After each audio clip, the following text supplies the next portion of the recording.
Welcome to Behind the ABA Talk podcast, where we have heart-to-heart conversations with ABA experts, thought leaders, and change makers.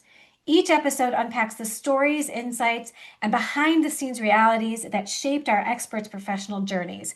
I'm your host, Lisa Gurdon, founder of Ellis Gurdon Consulting, and I am thrilled to partner with Behavior Live co-founder and WIBA executive director, Janet Lund, to launch a special podcast series highlighting some of the amazing speakers and innovative talks that will be shared at the upcoming Women Behaving Boldly conference. Hi, Janet. Thank you so much for being here.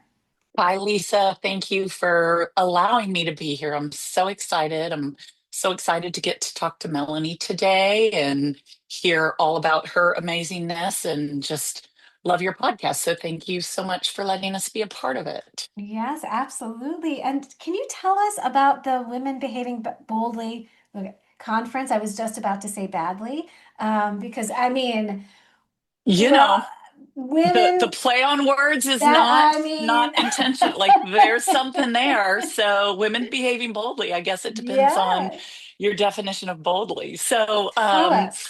so don't ever feel bad about that. So Women in Behavior Analysis, WIBA, was founded in 2017, and it is a organization that really just puts on conference. So it's not a membership organization in the sense that people have to pay to become a member. It's just a conference. And it was originally started in, like I said, 2017, and there was one annual conference.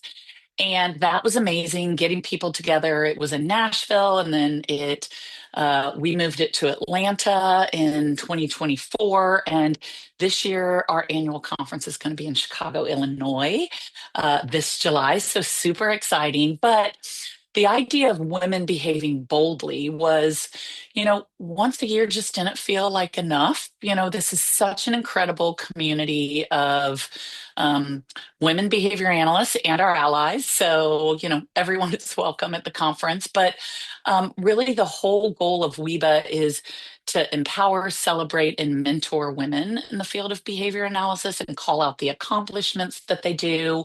We have a Hall of Fame process where we induct women every year. Like it's just such a beautiful place to be. And so the Women Behaving Boldly conference was an effort at us saying, okay, if once a year isn't enough, we don't necessarily want to do an in-person conference again twice a year, but what happens if we do a virtual one?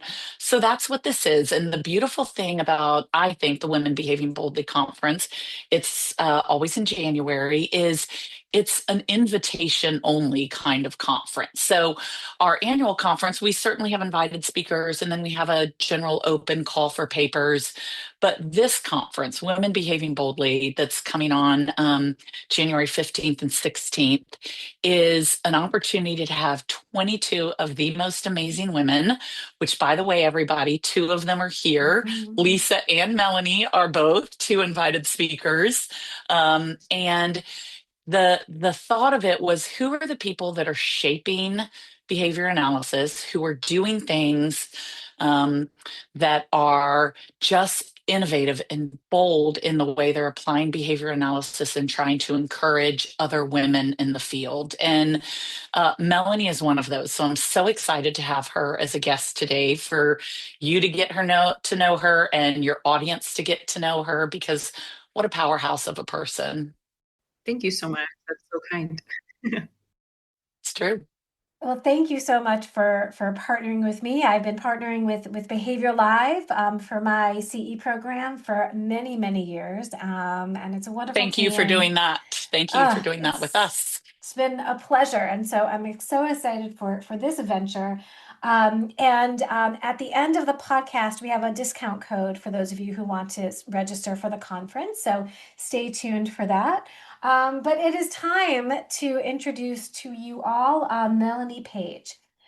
She's a board certified behavior analyst, executive leader, and operations strategist dedicated to advancing applied behavior analysts beyond traditional clinical practice and into scalable, people-centered systems.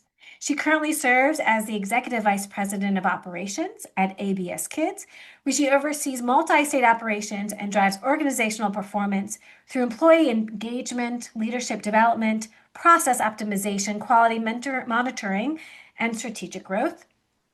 Also, as founder and CEO of the ABA Collective, Mellanie provides consulting, coaching, and workshops that help behavior analysts broaden their career paths, apply systems level thinking, and integrate OBM principles into everyday organizational practice. And I love how she empowers BCBAs to translate their behavioral expertise into leadership, entrepreneurship, and operational excellence while strengthening workplace culture and improving outcomes. And I'm excited to hear about your career journey from clinician to executive leader. You are uniquely positioned to bridge behavioral science, business strategy, and human systems. And we'll hear more in a minute about your talk at Women Behaving Boldly conference that will guide behavior analysts through the process of evolving from traditional one-to-one clinical service delivery into the role of a leveraged clinician, a practitioner who amplifies their expertise, expands their reach, and creates multiple avenues for impact and income. Mellanie, we could be talking all day. I'm so happy that you are here. Welcome to the show.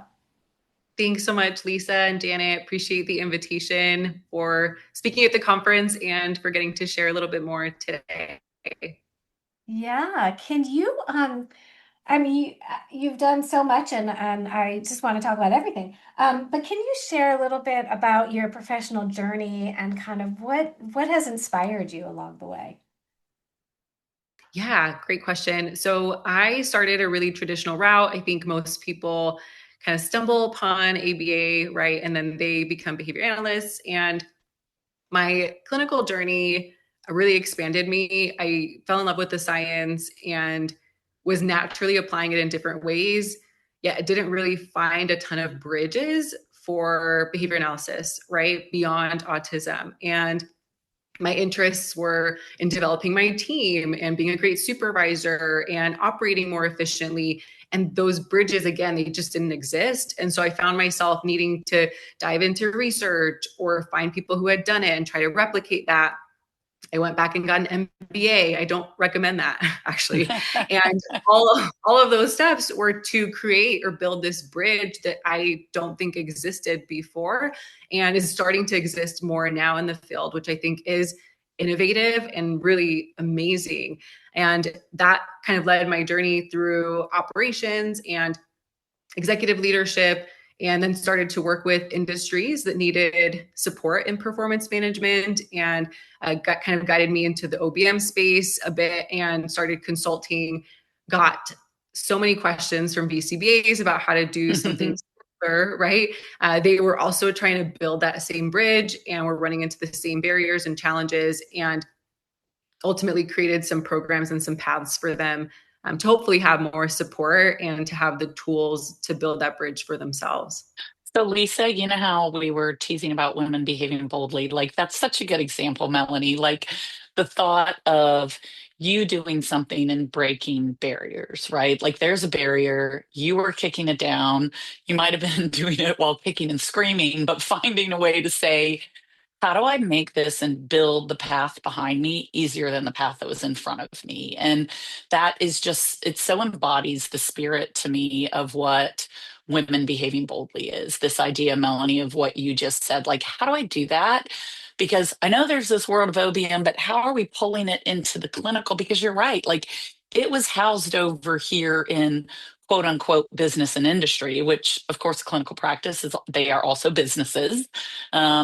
So the idea of I'm just curious, what was like, if you can think, what was the first step where, I mean, did you read an Aubrey Daniels book? Was it a course? What was it that you were like, okay, there's something here that I've got to figure this out? Can you even remember the moment?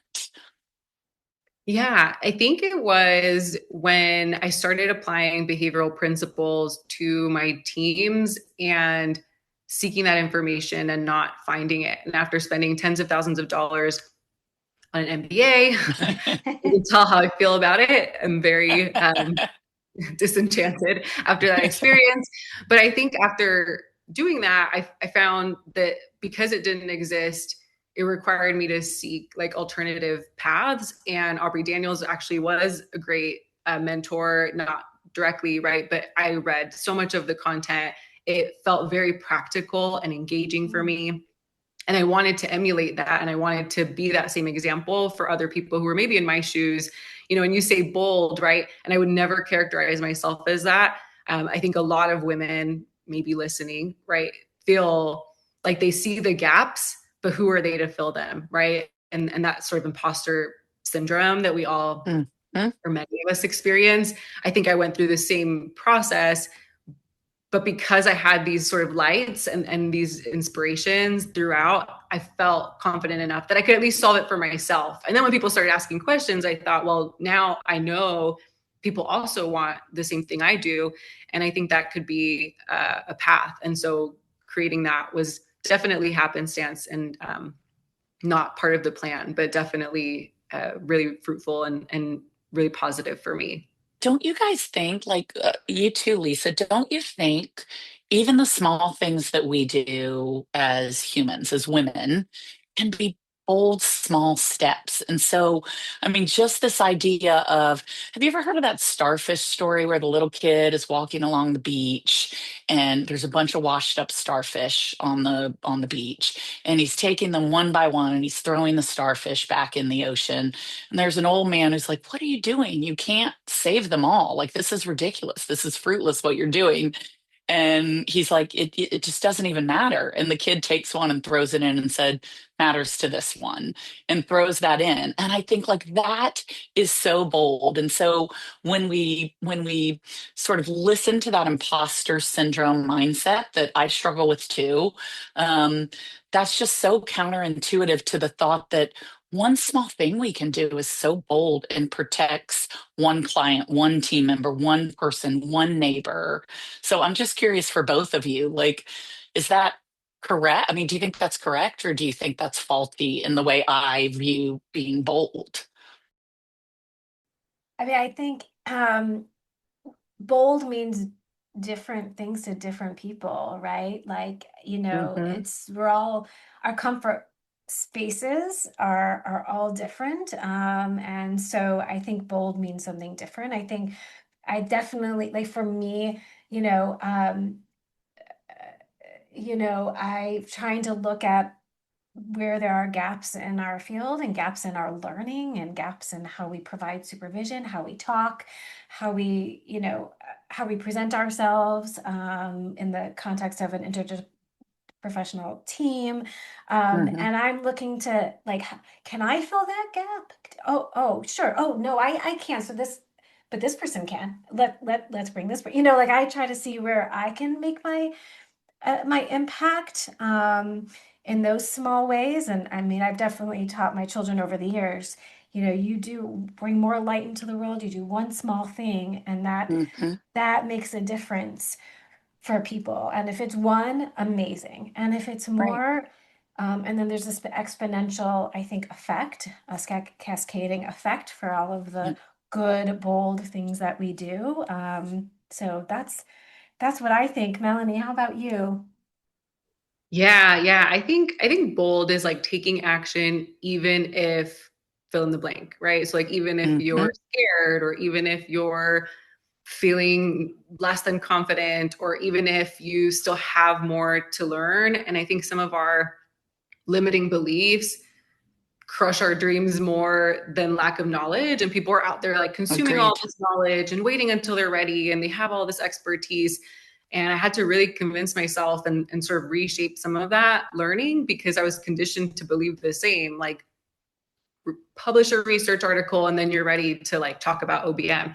And one CEU started like this whole business that I now Hmm. operate. And I expected like maybe one person to buy it. I actually thought I accidentally bought it myself because someone bought it. I was like, wait a second, you actually want to hear what I have to say? I had to like double check it wasn't like my test sale, and it's sad. It's sad that someone would think that. And it's sad that that's my story, right? But that's something that you learn and have to like work through yourself. And now I've trained over 30,000 BCBAs, and there's Wow, multi Mellanie. of us. And so to Also have that, bold. right, to Wow. have that reach though, and to multiply your impact, I think is something I'm passionate about. And it starts with helping people believe that they do have knowledge to share and value to share and something special to give others. And so Leverage Clinician, my presentation at Women Behaving Boldly, is about how you now multiply your expertise, your impact, and your income, right? Because we deserve to have an experience, a working life that we enjoy. And this is a way that you can be passionate and also share that passion with others. And again, have that ripple effect that you could probably never imagine, because no one thinks that they can do that until they actually do. So giving people proven paths, I think, is like my goal in that talk. Give you some actionable steps and strategies for how to actually take that knowledge you have, package it, and use it to your advantage to share with more people than just your caseload, right? It also targets this idea of burnout. And I'm burnt out from hearing about people who are burnt out. Yes. but I think this idea is like everyone is tired. And so how do we become less tired and still impact not just the same number of people, but even more people? And it requires some creativity, some innovation, some bold moves. Mellanie, you mentioned that first CEU. Will you tell us that story? Like, what was the process that, okay, I'm a clinician and I'm learning about OBM and I'm doing this, but I'm going to do the CEU, and how that developed into, holy cow, something with such influence. Will you just speak a bit about that? Such a cool story. Yeah. So I actually created my first CEU. I recorded on Canva. I didn't know how to edit, so I recorded it 132 times until I didn't have a bunch of mistakes sprinkled in. And I posted it on YouTube, and I told people to Venmo me $10 with their email address so I could manually send it to everyone. And I went through this like painstaking process. I hadn't discovered Behavior Live yet, so quick plug for that experience being a million times better. Sure. But the point was, like, I needed to take action, and I did it very imperfectly, which is completely not my style at all, very type A. And that then turned into people asking, well, what's the next step? Like, how do I learn more? Now I have this foundational knowledge, and I stayed up all night, like, doing these things that you told us to do. Now what do I do next? And I thought, well, they're asking, like, I can do that. I can create, this path. And so just started like jumbled ideas, started filling in my own skill gaps, marketing, business, even just systems and technology is its own beast. And so and that's ultimately where like my other company was born, to help BCBAs do the same. But that was like where it started, was just one offer, with the knowledge that I didn't really care if people bought it or not. Like, if someone could find value in it, great. And if I had to learn some skills to make it better next time, or make it more marketable or attractive, then I would do that. And yeah, it kept iterating from there. But it required a lot of self-talk to get it on and live, and a lot of Canva certificates were made very slowly. I love how you talk about like the gaps in, for ourselves, right? And I think for a lot of us, when we don't know how to do something, that can become a barrier for us. Well, I don't know how to do that, so I guess I can't do that. And I think as entrepreneurs, we have taught ourselves, or at least I've taught myself, to identify the thing I don't know how to do and either figure it out or have someone to help me do that thing, because I can't be an expert in everything. Behavior Live was one of those. I was about to create my own learning management system because I had all of these ideas and things that I wanted to do for continuing education purposes. And then I found Behavior Live. I was like, oh, it was like, here's the solution. And I was like, I don't need to know how to do all of that. I just need to figure out where to look and who to talk to. And then, wow, how much you learn over time, right? I mean, I just feel like I've learned so much from other people when I've had to ask for help and ideas and the how-to of things. And it's similar to the discovery process I found, right, with BCBAs who were training in OBM and who started to have all these light bulbs, like, oh, I'm not actually using these skills that I learned in my ABA company, which is ironic, right? All these ABA companies are not actually using Yes. behavior analytics skills to improve processes. And I found like that same gap is something people struggle with identifying. And so they resort to like the traditional path. I'm going to go back to school. I'm going to learn more things. I'm going to continue to consume information rather than pausing and spending some time to pinpoint, myself included, right? Again, I got an MBA that I didn't want. If instead I pinpointed the skill was, hey, Mellanie, you're entrepreneurial and like you have this itch and you want to do something bigger than what you're doing. Well, what do you need to actually have people purchase something of yours? What do you need in order to feel comfortable presenting? How do you engage an audience? Those were skills that I needed. That had I pinpointed them before I joined a program, I would have known like there was no alignment there. And so I think if people spent that time, to your point, Lisa, understanding what those skills are to either delegate them or to learn them, it would go a huge long way. But because we're in a clinical model, I think traditionally people feel like there's one answer, one way to disseminate, one way to help and serve clients, one way to learn and develop skills through another certification or degree. And those paths just don't work for everyone. And at times they're often not as effective. And so this was a different way to approach a problem. And I love the way you described pinpointing. Mhm. Something else you said, Mellanie, that just really hit me was when you were talking about the CEU that you recorded and said, email me, Venmo me, and I'll send it to you. One thing you said was, I felt I needed to do it. I don't know that I cared if people bought it. Like it was something that I wanted to do. And in my head, like something went off that talked about being values aligned, like doing things that align with your values and how that can really help us avoid the burnout and avoid some of the stuff where, all right, if nobody buys it, it was important for me to do this because it was. Could you talk a little bit about that? Because when I heard you say that, I was like, oh, that's talking about aligning your values and your behavior and then the consequences that come in if they're aligned in, how that makes you feel. So will you speak to that for a second? Sure. Yeah. Inside our clinical boss program, I work with BCBAs on creating their offers, and 99% of them have a beautiful offer with fantastic content. And they think they're coming to me for help with their offer. They're literally just coming for that encouragement, the support, maybe systems and tech, because the problem that they have is not their offer.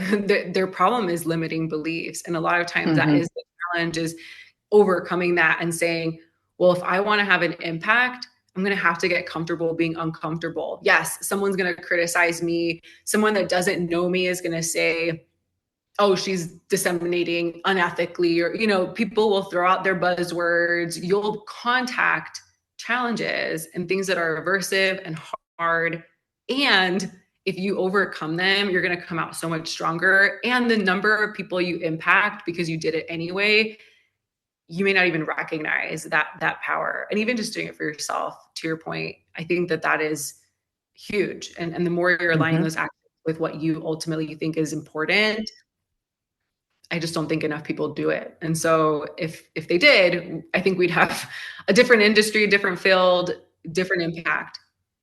I think it's so important for us to also live in our values for a little bit. Like we always are thinking about what's more, or I could do this, or there's another degree, and there's a certificate program, and I had actually a conversation with someone I just supervised who just got her certification, just passed her exam, which was amazing. She's a mom of two kids, and three kids, excuse me, and she just did this really hard thing, which go through all right. And then she called me and she's like, what do you think? Should I get a PhD or should I do a certificate? But like she was already on to the next. And I was like, hold on, enjoy where you are. You are enough. You're doing enough. You are amazing. Enjoy this this space that you worked so hard to do. And so if you want to do more later, yes, great. And if that's aligned with your values, like you're mentioning, Janet, and you feel like that's what I need to do, but take a minute and just settle into what you are hopefully love to do because you spent a lot of time trying to make this happen. So I And think, even if you do it right away, right? I think it's different if you're doing it and also understand why. Like we talk about yes, right. function, right? And am Exactly, I doing this exactly. because I think that that's the right thing people should do? Is it because I'm ambitious and this is really the only path I know or that I've seen models of where the people that I notice are successful and have a life that I, Yes, envision for myself have also gone and gotten their PhD, right? And so I think it's we don't think yeah, enough about that alignment. And sure, go as fast as you want, as long as you actually know why you're headed where you're headed, right, which I don't think we think about very often. It's interesting. right, right. Because we're always comparing, right, to, someone else. And Yes. I definitely do that. So these are good. As we're Hmm. talking, I feel like we're talking to each other and ourselves and For Totally. sure. you know. So I think about those hard things that you mentioned and those barriers that you started talking about in the beginning. What's your advice to people who come into those barriers, and whether they're clinical barriers, they're in, administrative, they're systems barriers in our clinical work, or there's other hard things that you mentioned. How do we stay with it, right? How do we not let that barrier stop us in our tracks and tell us no, you know? Yeah, I think community and mentorship is huge. I love like WIBA's mission. We've tried to create that in our organizations too, because I think sometimes you do need something to counter that negative Yeah. voice and the noise that comes in the field or in any industry, just in life, on social media. And if you have that community, some support systems, I think that can be huge.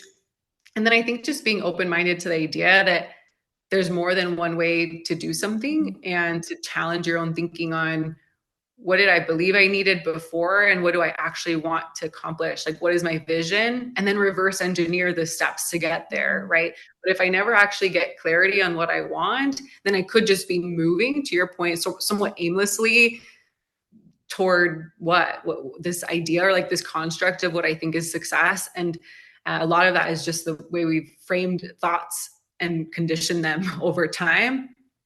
And I think if we can stay open minded and very intentional and mindful about what our next steps are and why we're doing what we're doing, that can change a lot of people's paths. And I don't even think they realize it often, too. You sort of have to catch yourself in those limiting beliefs or in those like pervasive thoughts that we sometimes have. I manage a lot of this noise with like courses and coaching because people just don't see many models of people doing right what you're doing, Lisa and Janet, like that they're creating content, sharing it, impacting people, teaching them skills, even moving into coaching or consulting, right? Some people don't realize like they are equipped to do that too. They just assume, well, the only path I really see clearly is this one. And so if it's not clear, I must not go down it because that's scary and uncertain. And I think it stops a lot of people. Absolutely, absolutely. Can you give us a little bit more of a teaser, as sort of the last question here, for the Women Behaving Boldly talk that you're going to be giving? What is one kind of little tidbit that we can look forward to? Sure. Yeah. So, Leveraged Clinician is going to talk about the two paths that I primarily teach. So, Clinical Boss is building offers that serve and scale. And the idea is beyond the caseload, how do you transform behavior change, right? How do you create behavior change in maybe other industries or teach people how to actually do what you do and the success that you've had? And so, we're going to talk about two paths. And one of my main goals in any CEU is to make it as actionable as possible. So we'll talk about one, how to evaluate if you are quote unquote ready. We talk about expertise a lot. Even the BCB just came out with new definitions of what expertise is, and we're constantly iterating that definition. But personally and professionally, like what is expertise? When will you feel ready? And when will you actually be competent enough to train and teach other people? So doing a little bit of a self-assessment and then identifying, hey, if you're not quite ready, here's how you can kind of fill in those gaps. Again, clarifying that vision, reverse engineering some of those steps and filling in for those gaps in skills. And then also talking through, well, if you are ready, now what do you need to do to actually move in the right direction? And so we've seen, feeding specialists, people who teach ACT and RFT. We've seen people who are teaching educational coaching. So how do I use this outside of the traditional setting, and people using it on ADHD and animals, and the scope has no bounds. We have the most powerful science in the world. And so teaching people to identify where their kind of secret sauce is, like the intersection of their passion and their profession and their credibility, and then teaching them how to develop programs to help people learn those skills too. And that's how our practice evolves, right? Not everyone can go through Greg Hanley's training on compassionate care. We need other people teaching. We need other styles. We need other frameworks. We need that impact to extend beyond the one or two people that feel confident enough or expert enough to actually teach it. And I think that's where leverage comes in. And then selfishly, I think, leverage, I think, is also a lot for you, right? How do you create leverage for yourself? I'm a mom. I know there's a lot of BCBAs out there who are moms, and I don't want to spend my whole life having an impact that is directly correlated to how many hours I have to put in, how many clients I have, how much direct work I have to do. That is just not aligned with my values. And I don't want to be working every day, day in and day out, sun up to sun down. I want to create a model for other people who that actually leverages their abilities. And whether you believe you have those abilities or not is a whole other CEU, but definitely want to create at least the structure and the systems to do that successfully. Bold, Amazing. woman behaving boldly. Oh my gosh. What a model. I mean, I'm just so happy It's amazing to hear your work and to hear more in January. So thank you, Mellanie, for sharing all of that. So amazing. And thank you, Janet, for partnering with me. We are really excited for the Women Behaving Boldly conference on January 15th and January 16th. And you can go to Janet. TheWIBA.com. So the WIBA.com to find more information. And remember, we told you we have a discount code for you. And so I think it is already priced insanely affordably for what we're giving you. It's 22 hours of CEUs for $99 with amazing experts, you guys. And because you've listened to this podcast, we want to take that down for you to $88. So Lisa, tell them what our code is. Our code is podcast88.